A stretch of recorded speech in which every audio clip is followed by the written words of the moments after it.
Okay, so first off, apologies for the delay. Through January and February, I got really busy cleaning up my garage, cleaning my basement, just cleaning up things, and uh, and also a couple car projects that I had working on.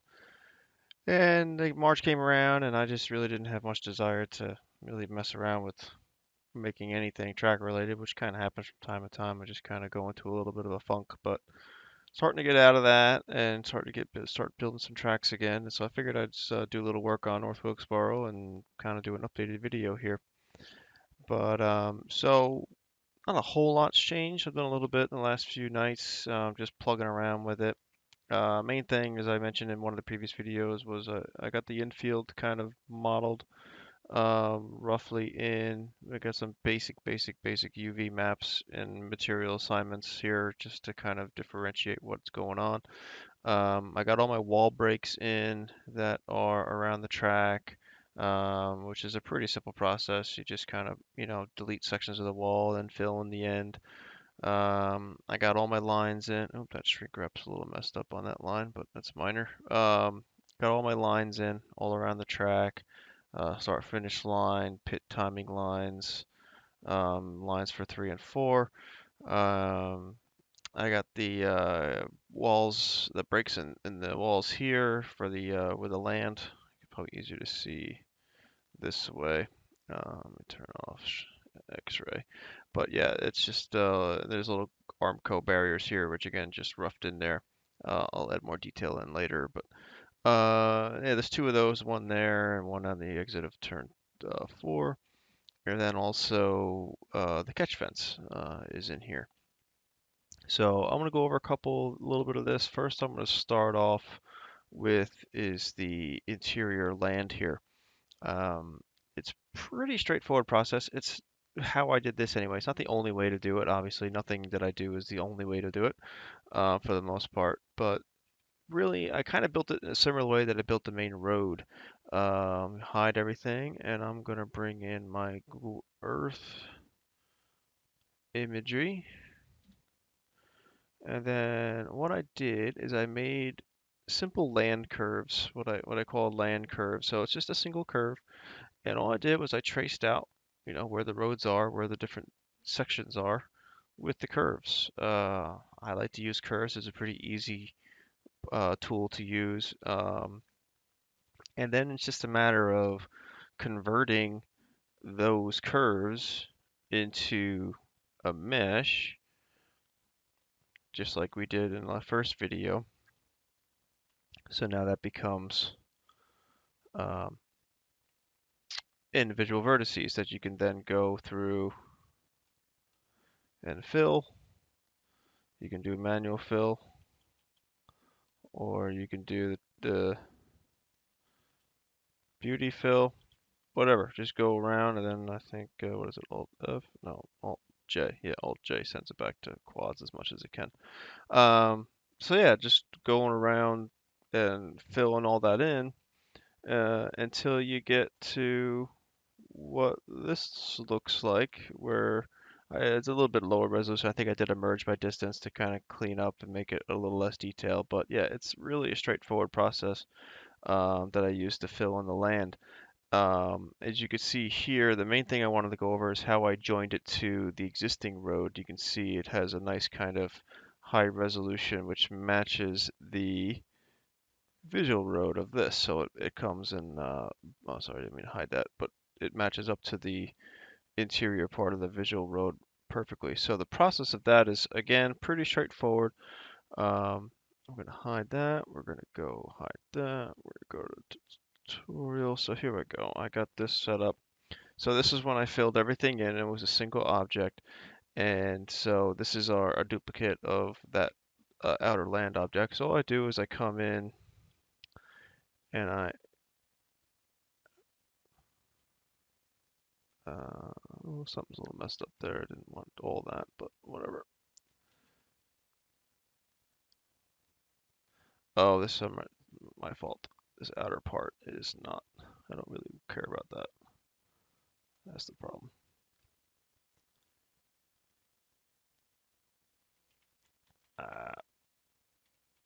just do a merge. Oh, no, merge by distance. I should get rid of that. Yeah, sorry. So these weren't joined. Just minor issue. I just want, all I want is the inner edge. So we select that, we duplicate it, and I select and I separate it. So then I can hide this. I don't need that. So now I just got that line there, and then I join it to my main interior land there. So then you just go around, basically same basic process as before. You can just do a fill there and say a fill here and just do a beauty fill, and then that'll fill it around, and you just kind of go all the way around until it looks like that. So again, and that's kind of a similar process that I use to join layouts together on, say, a road course where you have a road going through and another one joins it, where I'll use the edge of one road and then do a beauty fill to the other one to kind of make a seamless transition to the two. Um, Again, it's a pretty straightforward process. It can be a little tedious sometimes. Um, doesn't really matter what this looks like too much. You're not really gonna be driving on it, and even if you do want to drive on it, it's not that big a deal if it's a little rough or bumpy because that's not the main purpose of the game really, is to drive in the paddock area. But as long as you don't have any really weird stuff going on, like here I might want to clean this up. There's some shadowing going on, which you can possibly see with with textures. You see like the dark and light areas, but again, until it's in game, it's not a big deal. It's just a matter of changing how some of this looks. Maybe join this over here and have more even lines. Like you can join this here and then subdivide that and make this a little cleaner. But again, it's super minor. It's not that big a deal. And until you really kind of get it in game and start looking at it, it's usually fine. But as long as there's no major like black or white areas, overall it should be okay. So that's the basic process of filling in the interior land. So next I want to go around and show what it looks like to do the exterior land here, which I did in a little bit different process because this is a little bit different way. It's not as important as the interior land. All right, so here's the outside land. We'll put it in wireframe, and you can see that how it kind of fans out from the center. Again, this isn't necessarily the only way to do it. It's just I kind of did these in two separate ways just to kind of show this is another way you can do it. The basic process is you fan out from the wall, and then or you extrude from the wall, and the wall is still attached to the curve. Um, and then we will show. Let me leave this in wireframe, and I'll put the GE image up, and I will show textures. You can kind of see how I just kind of traced out some of the roads, some of the areas. I can compare it to the intensity data. That might help better too. Um, you can see how I cut out certain areas. There's the roads around buildings. You can when I show it with the elevation data, you'll see how it also where certain hills are, cliffs, banks, whatever. That's where I kind of do the knife edge. But we'll start off with the basics here. We'll show you where the wall object that I started from. Now, the wall was one piece when I did it, which is not the end of the world that it's got the breaks in here now, but basically I copied this top edge, and again, I like to separate it or duplicate it, separate it. So now that's its own thing. So we'll hide the wall, which should give us, that's our edge that we just made. We'll go to top view, and we will extrude on the x-axis a little bit. We're just going to fill these in now before we go much further. And then right away, since resolution's not really super key, I like to merge by distance. I don't quite, we can't go too much. Yeah, that looks pretty good. And then from there out, you will, oh, I don't want this on normal. I want this on local, I think. Yeah, I want it on local. And let's bring the intensity data in. And let's turn this on to wireframe. So you can kind of see where you want to be, how far you want to go. Um, it's not really rocket science because you're gonna cut it out with a knife anyway. So you just keep going. You can also subdivide too if you need more detail in a certain area. And then, so let's see. I hate it when it switches to perspective. You can see it's all kind of wonky because actually the wall has some tilt to it, so it doesn't follow the elevations properly. So what we want to do is we're going to go back to our favorite thing, which is Vertex Groups, and we are going to, I selected the inside edge, and then I'm going to do an invert, and then I'm going to assign everything but the inside edge, because I want the inside edge to be where it is. Maybe if we bring the objects, unhide the wall, maybe bring it down a little bit, because there's going to be a little lip. But we don't care. We don't really want that to shrink to the data. We want everything else to. So everything else is assigned, should be assigned to that. And then we're going to do a shrink wrap. Again, the curve modifier is still in place, which is fine. You can collapse that at some point, but it's not that big of a deal now. So we're going to shrink wrap, and we're going to do the, what do we want? The land only cloud. No, we want the LiDAR. I think we want the LiDAR mesh. Let me take a look. Take a second here. All right, so here we go here. And yes, this is what we want. This doesn't have any of the objects in it. This is the one that I made early on that doesn't, it has the grandstands cut out of it. Um, so this is the object we want to go to, which is called LiDAR land only mesh. That would have been smart to use. And we will do project negative Z. So then we can see that it's trying to follow the land as best it can. It's obviously not perfect, but that's not the point at this stage. So then you can go around and cut things out. So say come back here.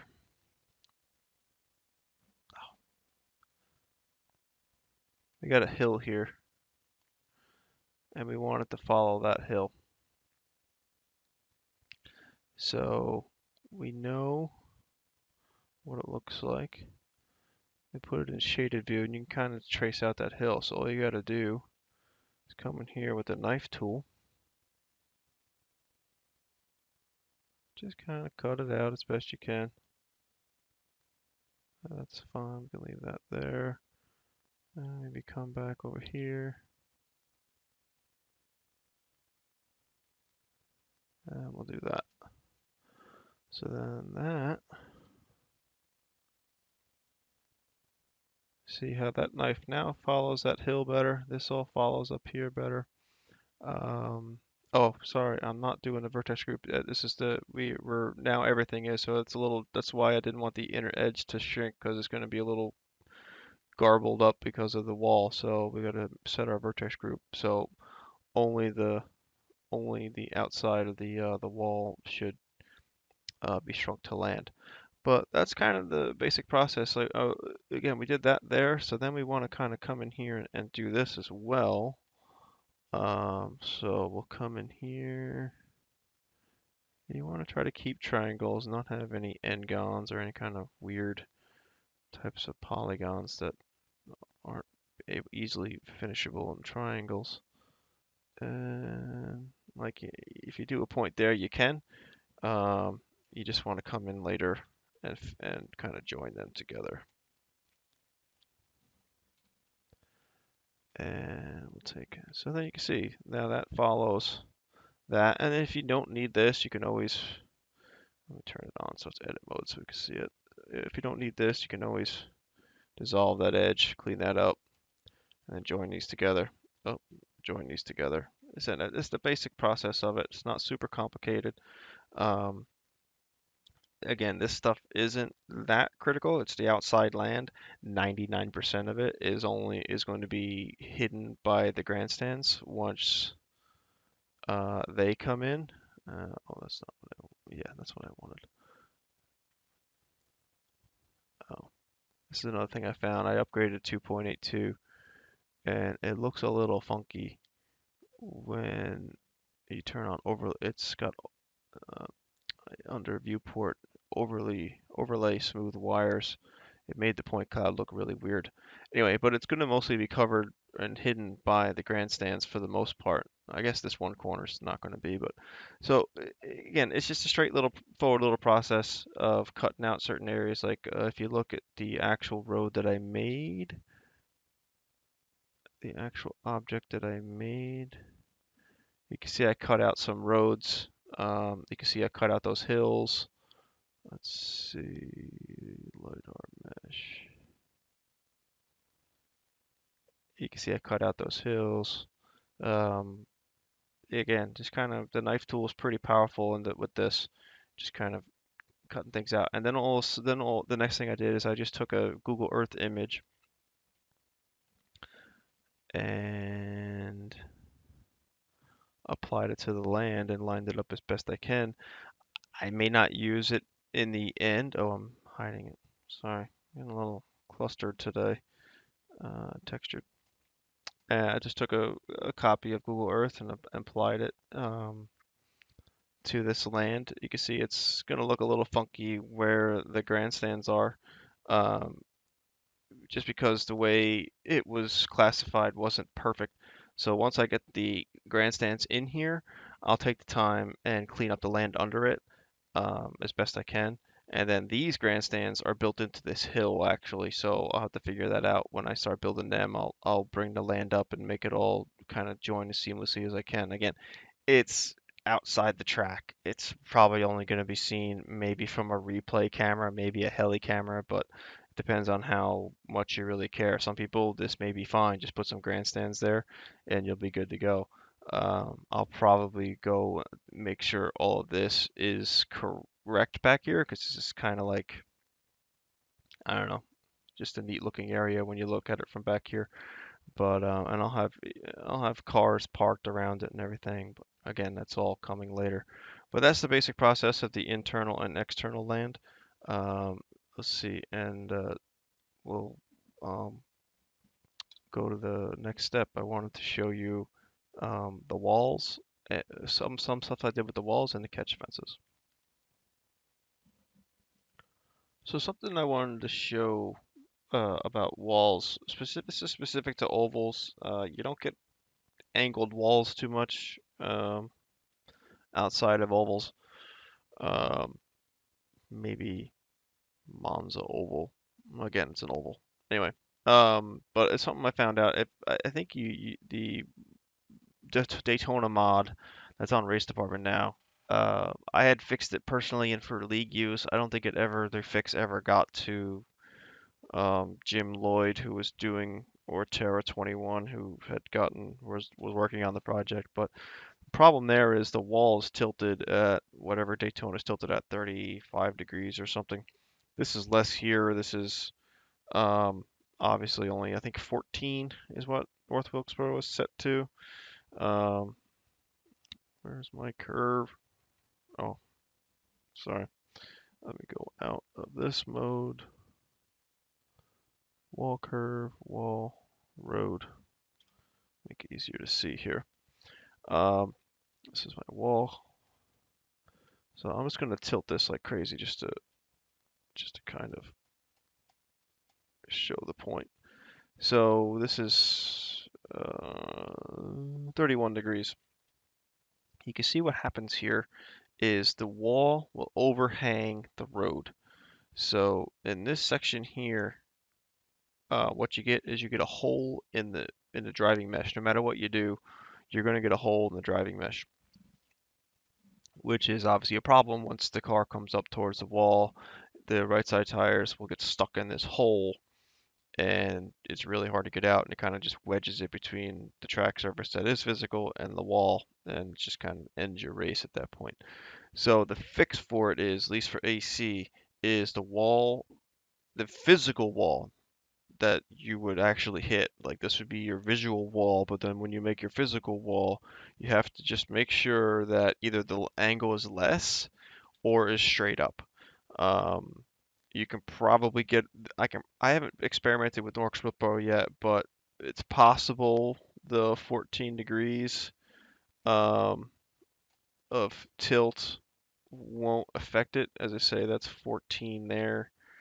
Um, it's not too bad. But in general, that is just a problem specific to AC where um, it kind of gets confused when a wall object overhangs a road object. It creates that hole. So that's just a little kind of thing I just wanted to touch upon that's specific to anybody that may be making ovals for AC.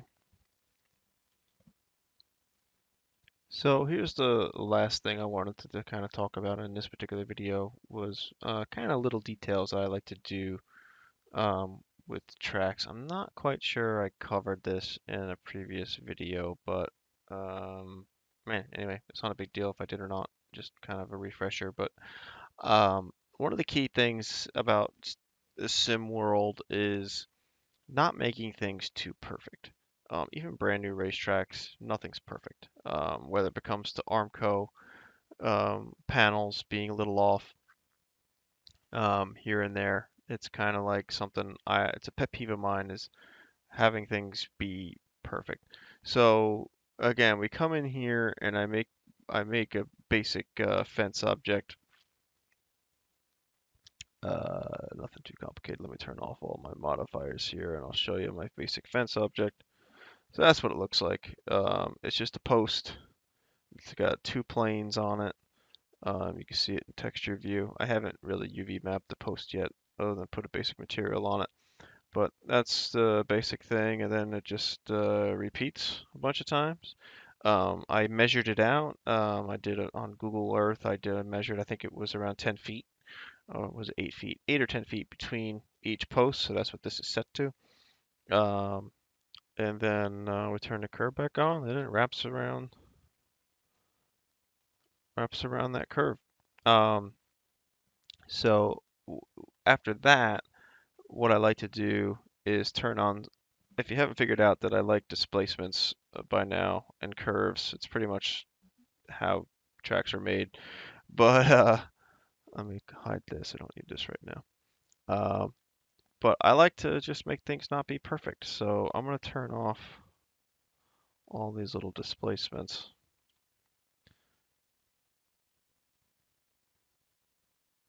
You can see it's obviously not totally perfect because obviously the curve moves around a little bit.